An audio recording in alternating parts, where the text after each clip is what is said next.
Jadi cerita bermula dari seorang gadis bernama Belinda. Rambut lepek, sekujur tubuhnya yang bau sampah. Tentu saja ia sangat kaget berada di dalam mobil mewah, karena dia adalah seorang gelandangan. Hingga supirnya pun tak kuat dengan aroma sampah yang melekat di tubuhnya. Tapi sabar dulu, kali ini gembelnya bukan gembel biasa. Ya benar, rumah ini dan seisinya adalah milik Belinda. Belinda baru saja menemukan setelah bertahun-tahun hidup menggembel, ternyata dia adalah anak dari seorang konglomerat kaya, pemilik perusahaan properti terkaya di Filipina. Namanya adalah Pak Enrico Buenavista. Akhirnya mereka berdua bertemu setelah bertahun-tahun terpisah. Dan pelukan hangat ayahnya adalah awal dari berakhirnya nasib buruk yang diterima Belinda selama ini. Dia walaupun Mbak Belinda salah peluk orang, Mbak yang itu Mbak Allah. Belinda tentu saja sangat kaget ketika diantar ke kamarnya yang sangat mewah. Ia bingung, karena ada Google Assistant di kamarnya, sebuah teknologi yang membuatnya risih, dan langsung memukulnya begitu saja. Semua berujung di saat mereka bersama-sama untuk pertama kalinya makan malam bersama. Belinda terlihat terkena luka bakar. Bagaimana tidak? Dia bingung saat mandi harus menggunakan shower dengan banyak tombol, yang akhirnya membuat nyaman dipakai air mendidih. Ibu tirinya hanya tertawa, sedangkan adik tiri Belinda mulai jijik dengan kelakuan gembel ini. Saat melahap makanan, kayak nggak pernah makan dari kelas 4 SD. Malamnya setelah makan bersama ayah, Belinda mengajaknya untuk mengobrol, sekaligus meminta maaf, karena baru menemukannya setelah bertahun-tahun. Semenjak perceraiannya dengan ibu Belinda, ibunya tak pernah mau memberitahu keberadaan Belinda, hingga beliau meninggal. Kini ayahnya benar-benar ingin mencurahkan seluruh kasih sayangnya pada Belinda, yang selama ini dia tidak pernah mampu memberi pada anak kesayangannya itu. Sebagai welcome gift, ayahnya yang memberi Belinda jam tangan yang sangat sebagai hadiah pertama yang bisa ayahnya berikan kepadanya. Karena Belinda terbiasa tidur di emperan toko, ia ternyata tak terbiasa tidur di kasur yang empuk. Ia pun memilih tidur di lantai karena lebih nyaman. Namun saat pembantu di rumahnya berniat ingin membangunkan Belinda, ia kaget karena mulut Belinda berbusa. Namun ternyata itu adalah cangkangnya Belinda yang sedang wah anjing. Pagi itu Jacop diminta ayah Belinda untuk memperkenalkan salah satu hotel miliknya. Jacop adalah pengacara sekaligus tangan kanan Krasiris di Filipina itu. Ia pun memberikan handphone untuk Belinda agar Belinda bisa menghubungi keluarganya kapanpun. Belinda diminta untuk segera sarapan dan bergegas ke hotel. Namun Belinda tak sempat menikmati semua sarapan mewah yang sudah dihidangkan pembantunya. Untuk pertama kalinya, Belinda sangat takjub melihat hotel ayahnya semegah ini. Namun Jacop menceritakan jika ini hanya satu dari puluhan hotel milik ayah Belinda. Belum lagi beberapa investasi propertinya di luar negeri. Sesaat kemudian ayah Belinda datang. Ayah Belinda meminta maaf karena beberapa hari ke depan tak bisa menemani putrinya untuk melihat usaha ayahnya. Ditambah lagi, karena wakil direktur operasional yang belum lama mengundurkan diri, ia menjadi kewalahan. Ayahnya pun punya ide untuk meminta bantuan Jacop melatih Belinda agar ia mampu untuk menjadi wakil direktur yang posisinya kosong, sekaligus menyiapkan putrinya. Karena mau bagaimanapun, Belinda harus siap menjadi pewaris semua bisnis ayahnya. Jacop dan tiri Belinda pun sepakat untuk memulai itu dengan memperbaiki tampilan Belinda agar tidak berantakan lagi. Ibu tirinya mengajak Belinda untuk spa, namun saat di dalam spa tiba-tiba, dan inilah Belinda yang baru, seorang pewaris tahta kekayaan Enrico Buenavista yang baru. Siang itu juga, ayahnya berpamitan pergi beberapa minggu untuk melakukan perjalanan bisnis. Jacop pun akhirnya membantu Belinda untuk mengenalkan bagian-bagian di dalam hotel. Namun Belinda tak mengerti sama sekali tentang semua yang dijelaskan Jacop. Hingga saat Jacop harus pergi sebentar mengurus pekerjaannya yang lain, Belinda malah dikira calon UB baru di hotel itu. Dan akhirnya ia pun terpaksa untuk ngepel seluruh toilet di hotel miliknya sendiri. Melihat kejadian itu, Jacop langsung istighfar dan memarahi kepala UB karena orang yang ia suruh ngepel adalah putri pemilik hotel tersebut. Namun Belinda justru sama sekali tak marah karena Belinda sudah biasa kerja seperti itu sebelum hidupnya menggelandang. Setelah kejadian itu, Belinda dibawa ke ruangan barunya.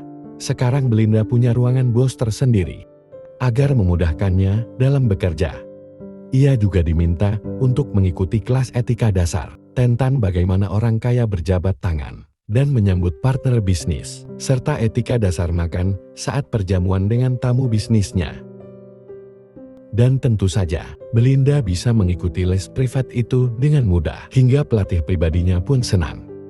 Pelatih terbaik di negaranya sudah tak sanggup lagi mengajari Belinda untuk belajar etika dasar. Kabarnya sekarang beliau beralih profesi jadi tukang fotokopi keliling. Sehingga malam berikutnya terpaksa Jacop sendirilah yang harus mengajari Belinda cara dinner yang baik. Saat Jacop mengajari Belinda, temannya datang. Ian pun meminta maaf pada temannya karena kelakuan Belinda yang sopan, karena Belinda mengokop sop sampai habis. Ya Allah Belinda, Belinda ngawur cangkangmu. Tak hanya itu saja, saat Belinda melihat meja sebelah yang sedang disajikan steak dengan api di atasnya, ia malah mengguyur seorang sultan kaya raya yang lagi makan. Ia pikir itu adalah kebakaran, sehingga Belinda memadamkan apinya. Ya sungguh gadis idaman. Amarah Jacop sudah tak tertahankan lagi. Belinda benar-benar tak belajar apapun dari semua pelatihan yang diberikan. Melihat kemarahan Jacop, Belinda meminta maaf. Karena untuknya semua hal ini sangat baru. Ia belum terbiasa dengan semua kemewahan ini. Dan semua hal terasa sulit. Namun ia memohon pada Jacop untuk memberinya kesempatan agar ia belajar lebih keras lagi. Dan benar saja. Paginya ia minta diajari cara dinner yang baik ke pelayan, sekaligus asistennya. Ia merayu asistennya jika mau melatihnya. Belinda memperbolehkannya nonton drakor non-stop. Akhirnya pelayannya pun mengajarinya etika dasar dinner berkelas dengan cara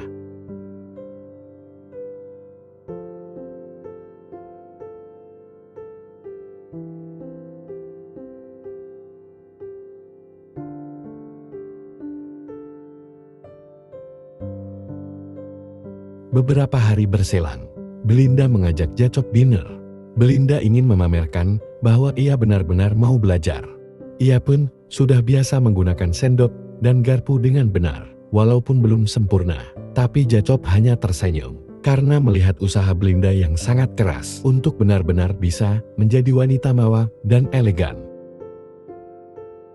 Sepulang makan malam dengan Jacop, mereka berdua mulai bercerita satu sama lain. Jacop yang biasanya tak kuat menahan kelakuan Belinda, mulai nyaman dan merasa bahwa Belinda memang gadis lugu nan baik.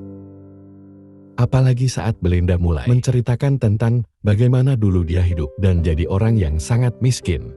Bahkan Belinda tak pernah kepikiran untuk makan makanan enak, apalagi belajar makan dengan elegan dan mewah dulu.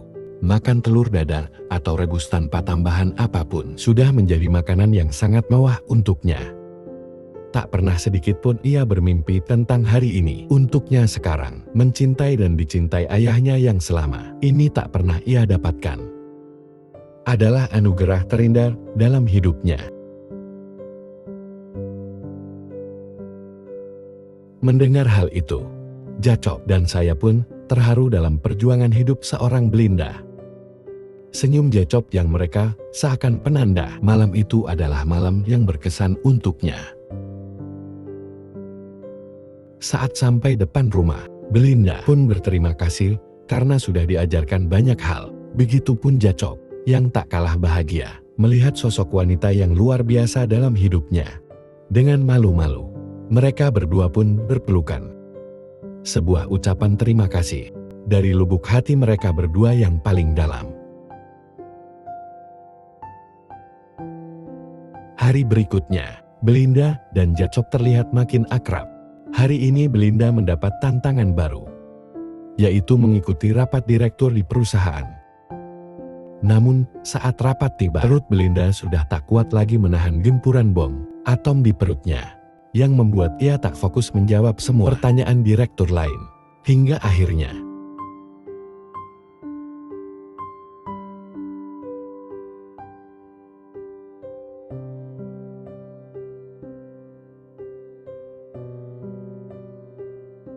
karena sampai akhir rapat Belinda tak terlihat, Jacop pencarinya ke toilet. Ternyata Belinda malah main TikTok sama Obi-Obe di sana. Karena kegap lagi ngeliatin Belinda, terpaksa Jacop menuruti paksaan Belinda untuk Fargoy bareng Mak Lemak-Lemak. Ia merasa walaupun Belinda ngisingan, tapi ia sangat rendah hati, bahkan pada karyawan yang paling bawah sekalipun. Pagi harinya ayah Belinda pulang. Ia pun sangat senang karena mendapat laporan jika progres Belinda sangat baik. Ayahnya mengatakan jika ini sudah waktunya mengenalkan Belinda untuk pertama kalinya ke para pemegang saham. Hari paling penting sekaligus bersejarah untuk keluarga Buena pun tiba. Untuk pertama kalinya, dengan bangga, Enrico Buenavista memperkenalkan wakil direktur operasional sekaligus calon penerusnya di masa depan. Ya walaupun kepleset sedikit, gak ngaruh. Tepuk tangan dari seluruh megang saham pun riuh memenuhi ruangan. Namun kebahagiaan Jacop berubah seketika saat ibu tiri Belinda datang menemuinya dan mengatakan bahwa semua berjalan sesuai rencana. Wajahnya mulai berubah seakan dilema tentang sesuatu terjadi. Bahkan Belinda melihat jika ada yang aneh pada Jacop. Tak hanya itu, adik tirinya pun sengaja memaksa Belinda minum minuman yang sangat banyak.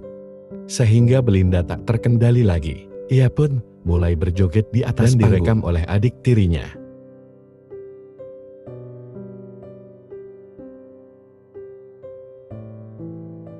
Malam harinya, adik tiri Belinda dimarahi habis-habis agan karena mempermalukan Belinda di dalam rapat penting.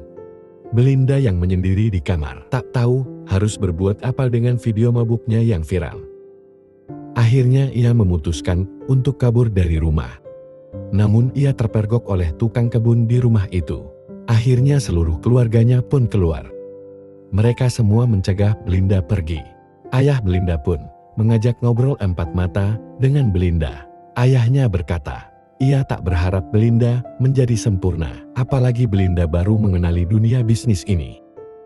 Tak apa jika kita melakukan kesalahan, karena dari situ kita akan belajar. Belinda pun berjanji untuk bisa memperbaiki semua kesalahan yang sudah ia lakukan. Ternyata pertemuan ibu tiri Belinda dan Jacop di acara pertemuan pemegang saham bukanlah pertemuan biasa. Di suatu malam, akhirnya mereka bertemu di tempat yang tak diketahui siapapun. Ibu tiri Belinda takut jika Belinda kabur dari rumah. Itulah alasan kenapa Jacop diminta untuk segera melakukan rencana selanjutnya.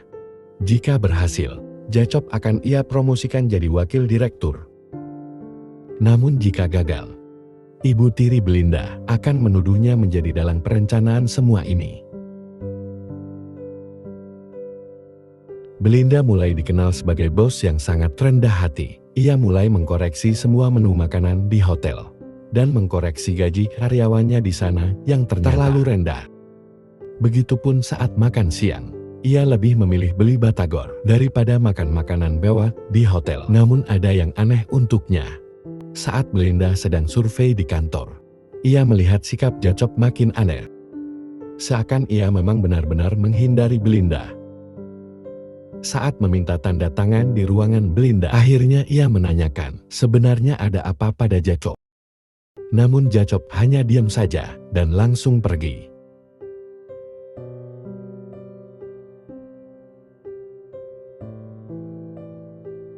Suatu malam, saat Belinda sedang galau karena Jacop mulai menghindarinya, tiba-tiba adik tirinya pulang sambil menangis. Ia bercerita jika dia baru saja digoda oleh pria di tempat biliar. Mendengar hal itu, Belinda langsung menuju tempat itu dan menghajar pria yang mengganggu adiknya. Belinda lalu menghubungi Jacop atas kejadian semalam yang mengganggu adiknya. Dengan sigap Jacop datang menemui Belinda. Namun, ternyata Belinda tak sedang ingin membicarakan adiknya. Ia hanya ingin bertemu Jacop dan menanyakan sebenarnya apa yang terjadi. Ia tak mau lagi dicuekin Jacop. Untuk memecah suasana, ia pun melempar bola warna-warni ke wajah Jacop. Dan benar saja, suasana mulai mencair. Dan mereka tertawa berdua bersama. Tak sadar seperti film India, mereka terjatuh. Hanya kata maaf dari Jacop yang keluar dari bibirnya. Ia benar-benar tak bisa mengungkapkan perasaannya. Namun satu hal yang Belinda harus tahu, Jacop benar-benar mencintai Belinda. Hanya hal itu yang bisa ia ungkapkan sekuatnya dan sejujur-jujurnya dirinya. Malam yang tak pernah Belinda inginkan pun terjadi. Saat Belinda sedang rapat dengan semua jajaran direktur untuk menaikkan gaji pelayan dan hobi di kantornya, tiba-tiba ayahnya datang. Dengan penuh amarah, ayah Belinda memaki-maki Belinda. Ia benar-benar tak tahu apa yang terjadi. Hingga ayahnya mengatakan bahwa ia kecewa dengan kelakuan Belinda yang mengatasnamakan kenaikan gaji dengan nama karyawan palsu, pengadaan laptop, dan semua korupsi yang dilakukan Belinda selama ini. Lebih dari 10 miliar rupiah ia mengkorupsi uang perusahaan. Ayahnya sangat kecewa. Penjelasan apapun dari Belinda sama sekali tak didengarkan. Belinda pun hanya bisa menangis dan pergi tanpa satu patah kata pun di bibirnya.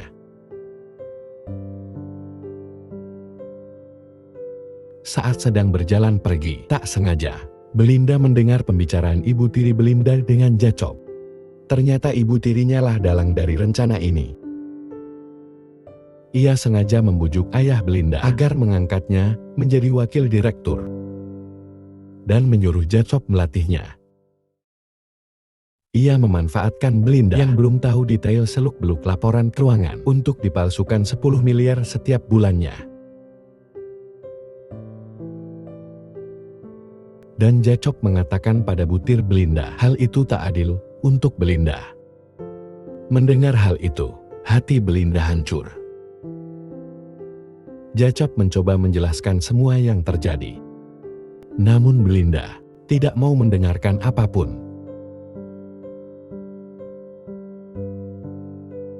Malam sudah semakin larut, tapi Belinda tak mau membiarkan masalah ini berlarut. Ia memberanikan diri menemui ayahnya dan meminta maaf jika dirinya mengecewakan ayahnya selama ini. Belinda hanya ingin mengatakan bahwa ia tak pernah menginginkan harta ayahnya sedikit pun. Ia hanya membutuhkan kasih sayang dari ayahnya. Hanya itu yang ia butuhkan. Bertemu dengan sang ayah adalah anugerah terindah yang tak pernah ia lupakan. Namun kata maaf itu tak akan pernah cukup. Ayahnya hanya diam 1000 bahasa.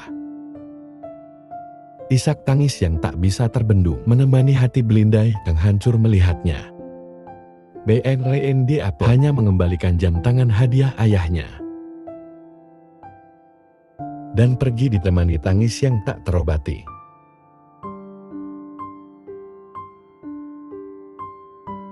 Malam itu juga, Belinda memutuskan untuk pergi dari rumah besar itu. Tak ada kata yang terucap, hanya pelukan hangat dari adik tirinya, yang akhirnya menyadari kejahatannya selama ini pada kakaknya. Namun Belinda selalu ada dan membelainya. Begitupun pelayan setia di rumah itu, yang tak ingin Belinda pergi, karena ia tak hanya bos, namun juga menjadi teman yang sangat dekat dalam keadaan apapun.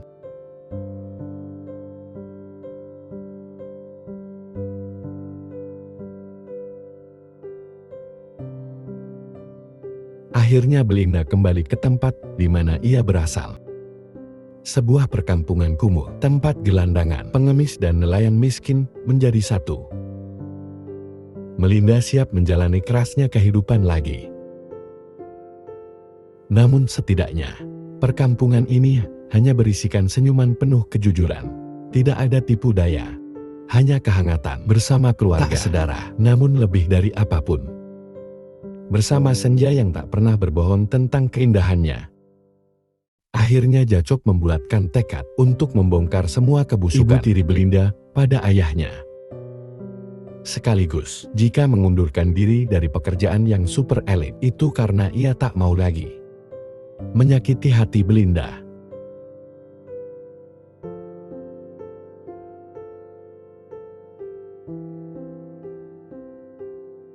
Bulan demi bulan, Belinda nikmati dengan kebahagiaan tanpa ada dusta.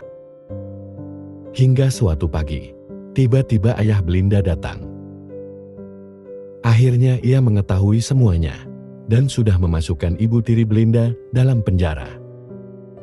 Maaf, aku tak pernah menjadi ayah yang melindungi anaknya dengan baik. Maaf, aku tak pernah mencarimu lebih cepat.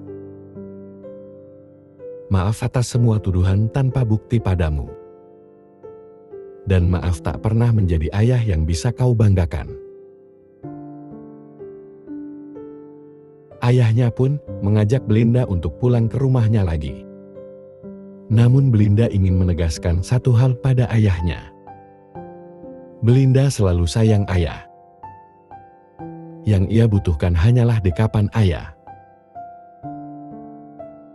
Itulah kenapa ia tak pernah peduli seberapa besar harta apapun yang hinggap di hidupnya. Ia minta izin untuk tak pulang ke rumah dulu. Ia ingin sekolah di kota kecil dekat kampungnya. Setelah lulus, ia berjanji untuk mendaftar kerja di hotel milik ayahnya. Ia ingin melayakkan dirinya agar siap membantu ayahnya di kemudian hari. Namun ia akan sangat bahagia jika bisa menikmati prosesnya. Tak ada kata yang bisa mereka ucapkan, tak ada kalimat yang jauh lebih berarti dari kata bangga dari ayahnya untuk Belinda. Dan pelukan hangat menyertai utuhnya kembali keluarga mereka. Tanpa ada satupun yang akan mengganggu.